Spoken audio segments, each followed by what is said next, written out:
Hello, welcome back to Basement Backgammon. In this episode, we'll be looking at problem 44 in Bill Robertie's 501 Essential Backgammon Problem Series.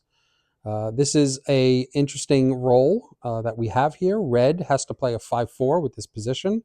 You can see that white's made the 3-point. There's very little other development going on here. We've split our back checkers from 24 to 21, and we have a checker blot on 11. That's pretty much what we have. 5-4 doesn't do much. It doesn't make new points. Doesn't cover anything. We can't safety any of our checkers except if you play the 5 over here from 11 to 6. However, or you can bring a checker down on the 5, bring 2 checkers down, 5 and 4. There's a lot of options you can do, but none of them do a ton of stuff. So the question is, what do we do with this roll, which isn't that great? I'll give you 10 seconds to decide. Hit the pause button if you need more time, and then I'll come back with Robertie's answer.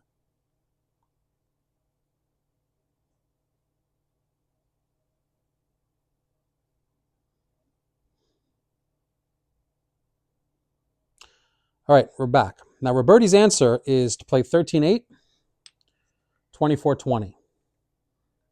Now, let's discover why he didn't want you to put a checker in the outfield, why he didn't want to bring 2 down. Let's hear from Robertie himself. Put your blots in front of stripped points, not in front of big stacks. White's big stack on his midpoint cries to be developed. So black doesn't want to stick checkers in white's outfield. And I keep saying black, I apologize, it should be red. Red doesn't want to stick checkers in white's outfield if he can avoid it. White's stripped 8-point is weak, so black can sit in front of it with relative impunity.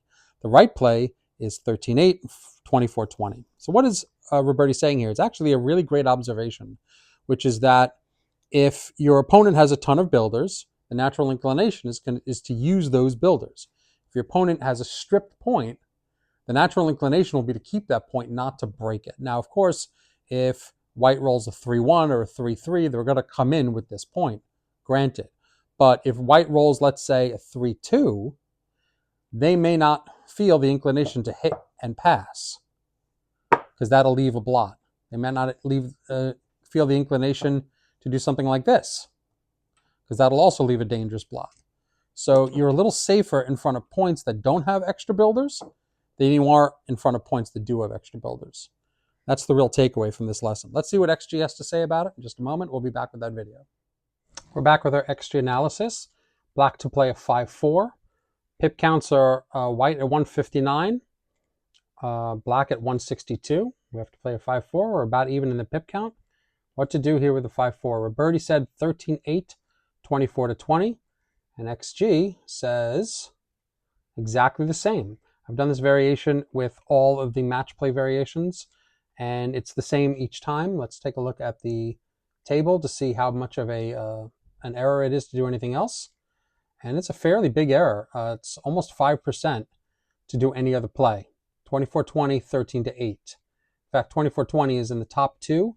And then once you get down to bringing 2 down, 13-9, 13-8, you're at 5.4% error, then 5.7, and it keeps going, although this is just XG++ doing it.